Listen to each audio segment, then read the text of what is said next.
Hello and welcome to Rudra Prarthana audio நாவல்கள். நீங்க ஆவலோடு காத்திருக்க நெஞ்சம் தடுமாறுதே கதையின் அடுத்த பதிவோடு வந்திருக்கும் நான் உங்கள் ஆர்ஜே வர்ஷு. நீங்க இந்த சேனலுக்கு புதுசா இருந்தா சப்ஸ்கிரைப் பண்ணிக்கோங்க. கதை உங்களுக்கு பிடிச்சிருந்தா லைக் பண்ணிட்டு உங்க கருத்துக்களை எங்களோடு பகிர்ந்துக்கோங்க. மறக்காம உங்க ஃப்ரெண்ட்ஸ் ஃபேமிலிக்கு ஷேர் பண்ணிட்டு அப்படியே அந்த பெல் பட்டனையும் ப்ரெஸ் பண்ணிக்கோங்க. ஸோ தட் எங்களோட அப்டேட்ஸ் உங்களுக்கு உடனுக்குடன் நோட்டிஃபை ஆகிடும். வாங்க இப்போ கதைக்குள்ள போகலாம். அத்தியாயம் 4. அத்தனை நேரம் அருணாவிற்கு திடமாக பதில் கொடுத்த அஞ்சனாவின் விழிகளில் அவள் உள்ளே செல்லவும் கண்ணீர் ஊற்றாக பெருகியது. வெளியில் அமர்ந்திருந்ததால் மற்றவரின் பார்வையில் படும் முன் கன்னத்தை தாண்டி வழிந்த கண்ணீரை அவசரமாக துடைத்தபடி அறைக்குள் சென்றவள் கால்களை குறுக்கிக் கொண்டு கட்டிலில் சுருண்டு விட்டாள். அதே நேரம் அருணாவிடம் ஈஸ்வரியின் எந்த சமாதானமும் எடுபடாமல் போக, உன் பொண்ணு உங்களை மட்டும் இல்ல எங்க எல்லார் நிம்மதியும் சேர்த்து கெடுக்கிறாமா. புருஷன் வீட்டுல பன்னீர்ல குளிச்சு தங்கத்தட்டுல சாப்பிட்டாலும் அம்மா வீட்டுக்கு வந்து அக்கடான்னு கால் நீட்டி 4 நாள் இருக்கிற சுகத்துக்கு ஈடாகுமா என்றால் வெடுக்கென்ன. அருணா, ஏண்டி இப்படி அவசரப்படுற? உனக்கு என்னம்மா, அவ சம்பாதிச்சு போடுறதால வர கூடுதல் வருமானத்தை விட்டுட முடியாம இன்னும் வீட்டோட வச்சிருக்க, இல்லனா எப்பவோ மாமியார் வீட்டுக்கு அனுப்பியிருப்பியே என்று தங்கை மட்டுமல்லாமல் தாயின் நெஞ்சிலும் ஊசியை சுருக்கென ஏற்றினாள். வயசுல மூத்தவ, அவ நல்லதுக்காக ஒரு வார்த்தை கூட குறைய சொல்லத்தான் செய்வேன். அதுக்காக சாவுன்னு மிரட்டுறதா? எனக்கு என்ன போச்சு? அவ வாழ்க்கையை அவ வாழ்ந்தாலும் சரி, அழிச்சுக்கிட்டாலும் சரி, இனி நான் தலையிடுறதா இல்லை. ஆனா ஒண்ணுமா, நான் இந்த வீட்டுக்கு இனியும் வரணும்னா உன் சின்ன பொண்ணு இருக்கக்கூடாது என்று தீர்மானமாக சொல்லி சென்றாள். வெகு எளிதாக பேசிவிட்டு சென்றவளுக்கும் அஞ்சு வாழ்வில் நடந்த அத்தனையுமே தெரியும். அப்படி இருந்தும் எப்படி மனதில் ஈரமில்லாமல் பேச முடிந்தது என்ற ஆற்றாமையில் கண்ணீர் வெளியேற அதை துடைத்தவளுக்கு அன்றைய நாளின் நினைவு மீண்டும் எழுந்து நெஞ்சை அறுத்தது. 2வது குழந்தையை அபார்ஷன் செய்த போது அஞ்சனாவிற்கு 20 வயது கூட முடிந்திருக்கவில்லை. 18 வயதில் திருமணம், 19 பிள்ளை பேறு, அடுத்த 7வது மாதமே அடுத்த குழந்தையின் வரவு என்று அத்தனையும் அவள் கட்டுப்பாட்டில் இல்லாமல் அவசர கதியில் நிகழ்ந்துவிட்டது. அவர்கள் குடும்பத்தின் நிலை, ஒற்றை ஆளாய் குடும்ப பாரத்தை தாங்கி நிற்கும் தந்தையின் சுமை உணர்ந்திருப்பவளுக்கு கணவனின் வார்த்தைகளை மறுக்கும் திடம் கிடையாது. வெங்கடேசன் ஈஸ்வரிக்கு அத்தனையும் பெண்களாகி போனதில் வெறுப்போ கோபமோ என்றுமே இருந்ததில்லை. தங்களின் பிராப்தம் அவ்வளவுதான் என்று மனதை திடப்படுத்திக் கொண்டு பிள்ளைகளை வளர்த்தனர். சிறு வயதிலேயே பல கடினமான சூழல்களில் பிள்ளைகளை நிறுத்திவிட்ட இருவருக்குமே தங்கள் குழந்தைகள் திருமணத்திற்கு பிறகாவது 3 வேளை உணவை வயிறார உண்டு பட்டு பகட்டு என்றில்லாமல் குறைந்தபட்ச கண்ணியமான ஆடைகளை அணிய வேண்டும் என்ற ஏக்கம் உண்டு. ஆம், கிழிந்த பாவாடையை மடித்து தைத்து உடைந்து போன பட்டனுக்கு பதில் ஊக்கு குத்தி கொண்டு அருணாவின் உடைகளை அஞ்சலி வரை பயன்படுத்தும் நிலையை எல்லாம் கடந்து வந்திருப்பவர்களுக்கு பெண்களை கொஞ்சமாவது வசதியான இடத்தில் கட்டி கொடுத்து விட வேண்டும் என்ற எண்ணம் இருப்பதில் தவறில்லையே. யார் செய்த புண்ணியமோ அருணாவிற்கு அருமையான வாழ்க்கை, அன்பான கணவன் கிடைத்ததில் அவர்கள் மகிழ்ச்சிக்கு அளவில்லை. அப்படியே மற்ற பெண்களுக்கும் அமைந்துவிட்டால் நன்றாக இருக்குமே என்பதுதான் அவர்களின் வேண்டுதலாக இருந்தது. அதற்கேற்றாற் போல மோகன் தன் மகனுக்கு அஞ்சனா மீதான பிடித்தத்தை சொல்லி பெண் கேட்க மகிழ்ச்சியுடனே கட்டி கொடுத்தனர். அஞ்சனாவும் பெருமளவு விட்டு கொடுத்து அனுசரித்து சென்றதால் எந்த பிரச்சனையும் இல்லாமல் தான் நாட்கள் நகர்ந்தது. ஆனால் ஆர்த்திக்கு 7 மாதம் இருக்கும் போது அஞ்சனா மீண்டும் கருவுற்றதை சொல்லவும், இவ்வளோ சீக்கிரமா என்று ஒரு நொடி திகைத்தாலும் மகள் மீது மருமகனுக்கு இருக்கும் ஆசையின் அளவு இது என்று தேற்றிக் கொண்டவர்கள் மகிழ்ச்சியோடு வீட்டிற்கு வந்திருந்த மகளை சீராட்டினர். ஆனால் அருணாதான், குழந்தைக்கு வருஷம் கூட ஆகாம அப்படி என்னடி அவசரம் உங்களுக்கு என்று அஞ்சனாவை கடிந்தாள். இப்படி ஆகும்னு எனக்கு எப்படி தெரியும் அருணா என்று அறியாமையோடு கேட்டவளுக்கு தாம்பத்தியம், தாய்மை குறித்த எந்த புரிதலும் தெளிவும் அப்போது கிடையாது. இது தெரியாம தான் ஒரு பிள்ளைய பெத்தையா? என்ன அருணா சொல்ற? ஏன் பாதுகாப்பா இருக்க தெரியாதா? கை குழந்தை வச்சிருக்க, அதுவும் பால்குடி மறக்காத பச்சை பிள்ளை இருக்கிறப்போ உன் புருஷனுக்கு எதையும் சொல்ல மாட்டியா? என்ன சொல்லணும் என்றவளுக்கு அருணா சொல்ல வருவது சுத்தமாக பிடிபடவில்லை. பின்னே படுக்கையில் அசோக்கின் சொல் பேச்சு கேட்டு நடப்பது மட்டும்தான் அவள் வழக்கம். அவனை எதிர்த்தால் அடுத்த நாள் வீட்டினர் மத்தியில் காரணமே இன்றி அவளை வறுத்தெடுத்து விடுவான். முதலில் எதனால் தன்னை பேசுகிறான் என்று புரியாமல் இருந்த 19 வயது பேதைக்கு நாட்கள் செல்லவும் தான் இரவின் மிச்சங்கள் பகலில் எச்சங்களாக உருமாறி அவளை உருக்குலைக்க செய்கிறது என்பதே புரிந்தது. அதன் பின் எந்த நிலையிலும் கணவனை மறுக்காதவளுக்கு இப்போது அருணா எடுத்து சொல்லவும் தான் புரிந்தது. படிச்சவ தானே நீ, ஏன் உங்க மிஸ் இதெல்லாம் சொல்லி கொடுக்கலையா? இல்ல அருணா, அவங்க சில லெசன்லாம் எங்களையே படிச்சுக்க சொல்லிடுவாங்க, நாங்க புரியாம மக்கப் பண்ணி ஆன்சர் எழுதுவோம் என்றவளுக்கு அபோர்ஷனுக்கு சென்ற போதுதான் புரியாத பல விஷயங்களும் தெரியாத பக்கங்களும் தெளிந்தது. வரைமுறையின்றி வழிந்த கண்ணீரை துடைத்தபடி இருந்தவளின் கைபேசி அலறிட அதில் அவள் தந்தைதான். மகளின் குரலை வைத்தே ஓரளவு கணித்தவர், அப்பா கூட இருக்கேன், நீ எதை நினைச்சும் கலங்கக்கூடாது அஞ்சுமா, சீக்கிரமே எல்லாம் சரியாகிடும் என்றவரின் வார்த்தையில் துடித்த இதழ்களை அழுந்த மடித்து கேவலை தொண்டைக்குள் விழுங்கினாள். அதே நேரம் பிள்ளைகளை இழுத்துக்கொண்டு செல்லும் அருணாவை பார்த்தபடி வாசலிலேயே நின்றிருந்த ஈஸ்வரி பாரமேறிய மனதோடு கண்களை துடைத்துக்கொண்டு அடுக்கலைக்குள் சென்றார். சூடான பாலோடு மகளை தேடிச் சென்றவருக்கு அவள் சுருண்டிருந்த கோலம் மனதை பிசைந்தாலும் தன்னை திடப்படுத்தி கொண்டு, உன் நல்லதுக்காக தானடி பேசினா, அவளை ஏன் நோகடிக்கிற என்றவரை வெறுமையாக பார்த்திருந்தாள் அஞ்சனா. எந்த வீட்டுல நடக்காதது உங்க வீட்டுல நடந்துருச்சுன்னு நீங்க வந்து உட்கார்ந்துருக்க? சொல்ல போனா நீ பையனை பெத்துக்கிட்டா உங்க குடும்பத்துக்கு அதுதான் மூத்த ஆண் வாரிசு, எல்லார் பாசமும் அவன் மேலதான் இருக்கும். அதனாலேயே உன்னையும் எல்லா விசேஷத்துக்கும் உன் மாமியா முன்னாடி வைப்பாங்கடி, ஒத்தா உரகத்திங்க முன்னாடி உன் மரியாதையும் கூடும், புரியுதா என்று எதிர்பார்ப்போடு மகளை பார்த்தார். அப்போ ஆம்பளை புள்ளைய வச்சுதான் எனக்கு மரியாதையும் கௌரவமும் கிடைக்கும்னு சொல்றியாமா? நிச்சயமா, என் ஓரகத்தி 3 பொம்பளை பிள்ளைக்கு அப்புறம் ஆம்பளை பையனை பெத்ததால தான் எந்த விசேஷமா இருந்தாலும் உங்க பாட்டி அவ கையால தான் செய்ய வைப்பாங்க, நாங்க எல்லாம் ஒதுங்கிதான் நிக்கணும் என்று சொல்ல அஞ்சனாவிற்கு தாளவில்லை. 5 வருடங்களாக அந்த வீட்டில் அவள் செய்த வேலைகளுக்கு, தியாகங்களுக்கு, தன் உயிரை பணயம் வைத்து ஆர்த்தியை ஈன்றதற்கு கொண்ட அவலங்களுக்கு இல்லாத மரியாதை ஆண் பிள்ளையால் கிடைக்கப் போகிறதா என்ற ஆற்றாமை பெருகிய போதும் மௌனமாக தாயை பார்த்திருந்தாள். இது எல்லாத்துக்கும் மேல கல்யாணமான பொண்ணு புருஷனோட இருக்கிறது தான் அவளுக்கு பாதுகாப்பு. எப்போ நீ புருஷனோட இல்லைன்னு தெரிய வருதோ அப்போ ஊர்ல இருக்கிறவன் எல்லாம் உனக்கு புருஷனாக பாப்பாண்டி பாவி மகளே, இது ஏன் உனக்கு புரிய மாட்டேங்குது என்றார் ஆற்றாமையோடு. அதுவரை அடுத்தவன் பொண்டாட்டின்னு கண்ணியமா பார்த்தவனோட பார்வை கூட மாறும், பேச்சு தடம் புரளும், பட்ட பகல்லையே கைய பிடிப்பான். ஒருவேளை அவன் மாட்டிக்கிற நிலை வந்தா நான் கூசாம பழிய உன் மேல போடுவான். அதுவும் உன் வயசு அழகு எல்லாமே அவன் பேச்ச சரின்னு நம்ப வைக்கும் என்றிட, மா என்று உரத்த குரலில் கத்திவிட்டாள் அஞ்சனா. நீ கத்துறதால எதுவும் மாறிடாது, என் வயசுக்கு நான் எவ்வளவோ பார்த்துருக்கேன். உன்ன மாதிரியே புருஷன் வேண்டான்னு வந்து சிறப்பா வாழ்ந்தவங்களை விட சீழ்பட்டு போனவங்க தான் அதிகம். நாங்க இருக்கிற வரை சரி, ஆனா எங்க காலத்துக்கு அப்புறம் தனியா இருக்கிற உன்னையும் உன் பொண்ணையும் அவ்வளோ சுலபமா இந்த ஊருலகம் வாழ விடாது. நீ கூப்பிட்டேன்னு சொல்லி கண்ட நேரத்துல கண்டவனும் கதவை தட்டுவாண்டி என்று கண்ணீரை உள்ளிழுத்தபடி சொன்னவர், ஏழை சொல் மட்டும் இல்ல அஞ்சு, தனியா இருக்கிற பொம்பளைங்க சொல்லும் பெரும்பாலும் அம்பலம் ஏறாது.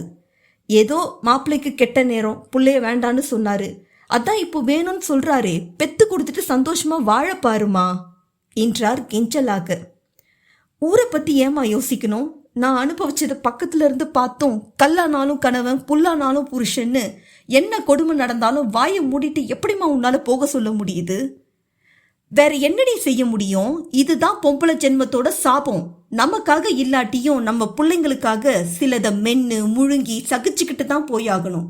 ஒரு முறை தொலைச்சிட்டா வாழ்க்கை திரும்ப கிடைக்காதுமா. அதுக்காக என்று நாசி விடைக்க குலமாகி கண்களோடு அஞ்சனா பார்க்கவும், எங்க நீ இப்படியே தங்கிட்டேனா இதெல்லாம் நடந்துடுமோன்னு எனக்கு பதறுதுடி. சில ஆம்பளைங்களுக்கு பொண்டாட்டிங்கிறவ போட்டுக்கிற சட்டை மாதிரி கழட்டி போட்டுட்டு அடுத்ததை மாத்திர நேரம்தான் அவங்களுக்கு அடுத்தவளை தேடுறதுக்கான அவகாசம். பொண்டாட்டி செத்துட்டாலோ இல்ல விட்டுட்டு போனாலோ அதையே சாக்கா வச்சு புது மாப்பிள்ளை ஆகிடுவாங்க. இப்ப நீயே வாய்ப்பு கொடுத்துட்டு வந்து உட்கார்ந்துட்ட. மாசம் 8 ஆகியும் பிள்ளைய தேடி கூட மாப்பிள்ளை வரலையேடி. இதை நினைச்சா எனக்கு கண்ணை மூட முடியல அஞ்சு என்றவரின் வேதனை அவளையும் தின்று கொண்டுதான் இருந்தது. அதுவும் பொட்ட புள்ளைய பெத்து வச்சுட்டு எதுக்கடி உனக்கு இந்த வீம்பு? சல்லி காசுக்கு பெறாது, புத்தியோட பொழைக்கப்பாரு. மா, நீங்க எல்லாருமே எனக்கு நடந்ததை பார்த்தவங்க தானே. அப்புறம் எப்படி உங்களால இன்னொரு பிள்ளை பெத்து கொடுத்து புத்தியோட பொழைக்கப்பாருன்னு சொல்ல முடியுது? நான் தெரியாம தான் கேட்குறேன். அன்னைக்கு கிட்டத்தட்ட 2.5 மாச கருவை கலைக்க சொன்ன உன் மருமகன் அடுத்த குழந்தை இப்போ வேணும்னு கேட்டுட்டு 5 மாசத்துல வந்து எனக்கு வேண்டாம் கலைச்சிடுன்னு சொன்ன என்ன பண்ணுவீங்க? என்னடி இது? அப்ப நிலைமை வேற. நீ ஆர்த்திக்கு பால் கொடுத்துட்டு இருந்ததால அப்படி சொல்லி இருப்பார். ஆனா இப்ப அப்படி இல்லையே. நல்லதே நினை அஞ்சு, நல்லது நடக்கும் என்றவரின் அறியாமையை எண்ணி அவள் இதழ்களில் கசந்த புன்னகை. குழந்தைக்காகவோ அவள் உடல் நலனுக்காகவோ அசோக் சொல்லவில்லை என்பது அஞ்சனாவிற்கு தானே தெரியும். ஆனால் தன் தவறை மறைக்க அவளையே குற்றம் சாட்டி கருக்கலைப்பிற்கு பல்வேறு சாயம் பூசியவனின் வார்த்தைகள் முன்னே உண்மை அடிபட்டு போக அன்று அசோக்கின் கையே ஓங்கியிருந்தது. அதற்கு மேல் தன் விளக்கங்கள் இன்னுமே அவளை அசிங்கப்படுத்தும் என்பதால் அஞ்சனா மௌனமாகி போனாள். உங்க அப்பா நிலைமை என்னன்னு உனக்கு தெரியாததில்ல.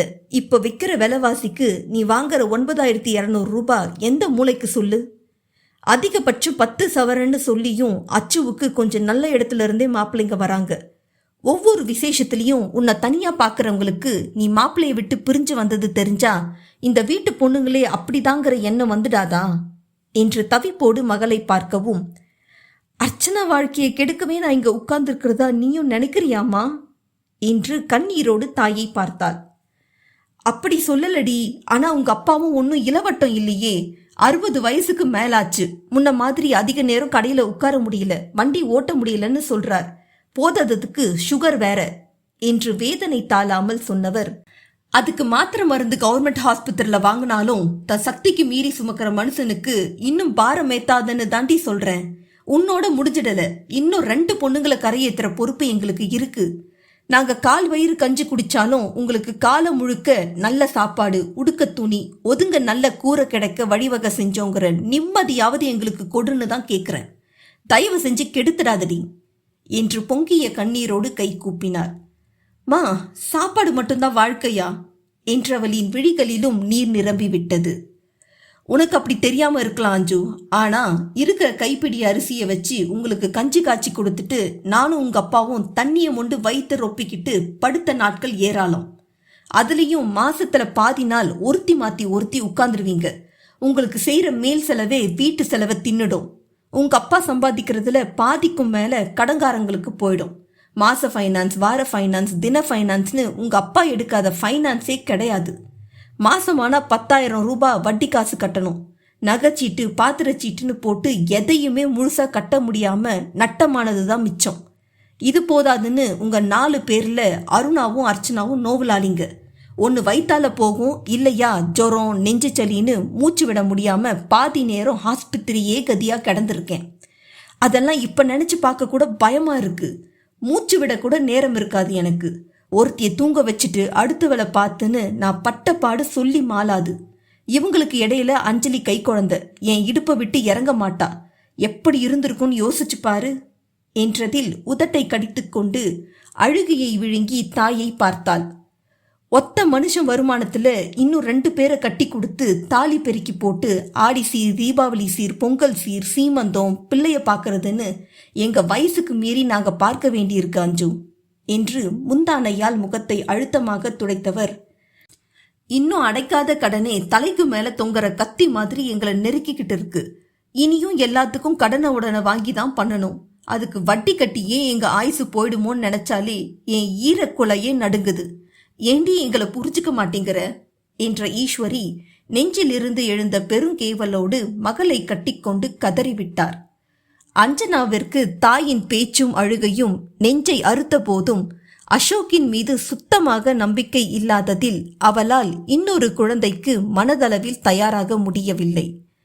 எனக்கு புரியாம இல்லம்மா, ஆனா என்னை படிக்க வச்சிருந்தாலாவது உங்களுக்கு உதவியா இருந்திருப்பேன். ஆனா அதையும் கெடுத்து கட்டி கொடுத்துட்டீங்க. இப்ப நான் எங்க போகட்டும், நீங்களே சொல்லுங்க என்று தாயை கட்டிக்கொண்டவளின் கண்ணீர் வரைமுறையின்றி வழிந்தது. அவங்க சொல்றத செஞ்சு கொடுத்துடு ராசாத்தி, எல்லா பிரச்சனையும் முடிஞ்சிடும் என்றதில் சுமக்க மாட்டாத துக்கத்தோடு அவள் தொண்டைக்குழி ஏறி இறங்கியது.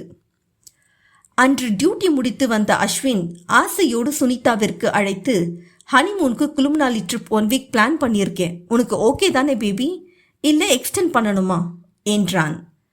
1 வீக் தானா?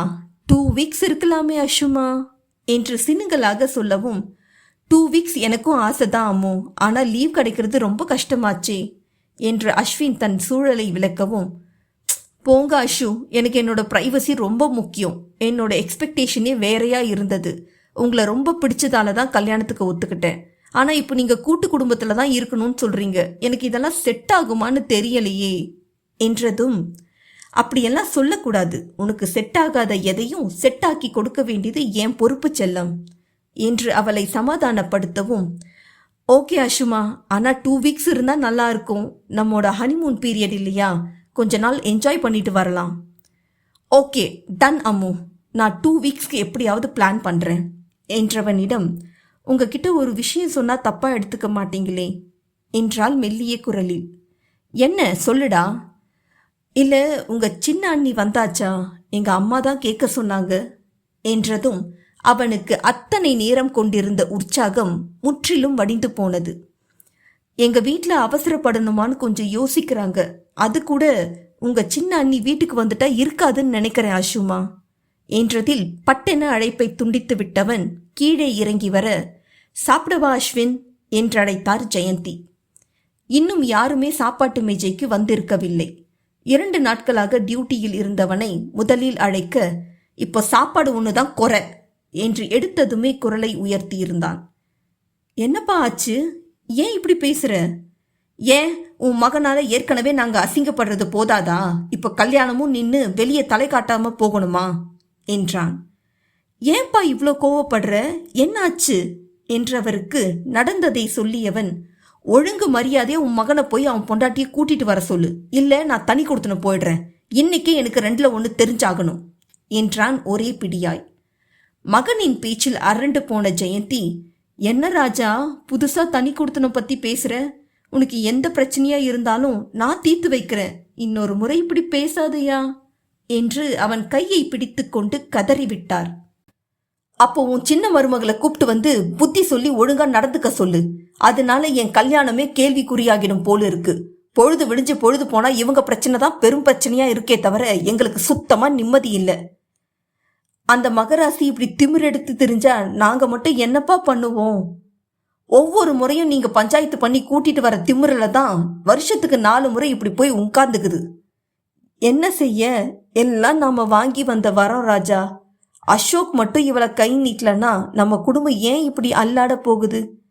அப்பவே இந்த மனுஷனுக்கு சொன்னேன், பாத்திரம் அரிஞ்சு பிச்சை போடணும், கோத்திரம் அரிஞ்சு பொண்ணு எடுக்கணும்னு. ஆனா எங்க என் பேச்ச மதிச்சார்? அவங்க தப்பால இப்ப அவஸ்தைப்படுறது மொத்த குடும்பமும் தானே என்று நொடித்தார். உன் மகனுக்கு என் மேல அக்கறை இல்லைனாலும் அவன் கட்டின பொண்டாட்டி பெத்த பொண்ணு மேலையாவது அக்கறை வச்சு அவன் குடும்பத்தை இங்க கூட்டிட்டு வரணும். ஆனா எங்க அவனுக்கு எதை பத்தியும் கவலை இருக்கிற மாதிரி தெரியல. அண்ணன் தம்பி பாசமெல்லாம் வாய் அளவுல தான் இருக்கு.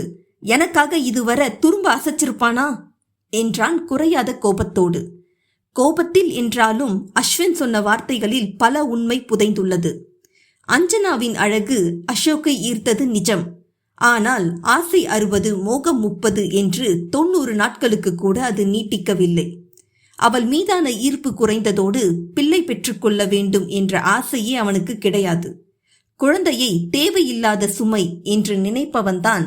ஆனால் அவன் இருக்கும் சூழல் அதற்கு விடவில்லை.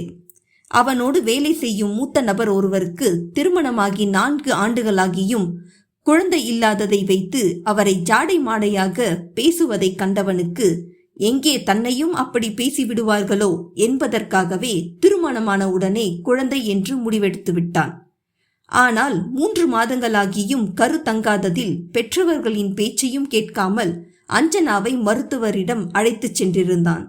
அதை கண்டு அஞ்சனாவுக்கு கணவனுக்கு குழந்தை என்றால் கொள்ளை பிரியம் போல என்று நினைத்து மகிழ்ச்சியுடன் அவனோடு சென்றாள்.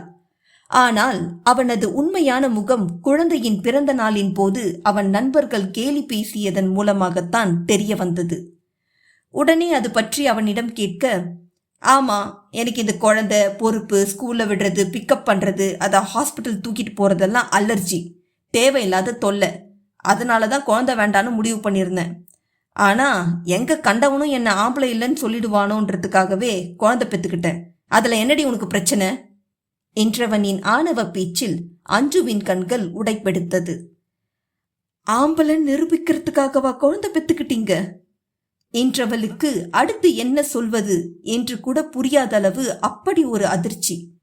இத பார், எனக்கு விருப்பம் இல்லைனாலும் எல்லாத்துக்கும் சரியா காசு கொடுத்துடுறேனே, அப்புறம் என்ன என்றவனை கொல்லும் வெறியே எழுந்தது அவளுக்கு. அப்போதுதான் அவன் அதிகமாக குழந்தையை கொண்டாடியது கிடையாது என்பதே அஞ்சனாவிற்கு புரிந்தது. இன்னும் சொல்ல போனால் அவள் கருவுற்ற அடுத்த சில மாதங்களிலேயே அசோக் வெளிநாட்டிற்கு சென்று விட்டான். குழந்தை பிறந்து 5 மாதமான போதுதான் அசோக் தாய்நாடு திரும்பியிருந்தான். அவளும் முதல் முறை குழந்தையை கையில் வாங்கப் போகும் கணவனின் மகிழ்ச்சி குறித்து பல கனவோடு ஆர்த்தியை அவனிடம் கொடுத்தாள். ஆனால் அசோக் கைக்கு வந்த அடுத்த நிமிடமே குழந்தை சிறுநீர் கழித்து விட்டது.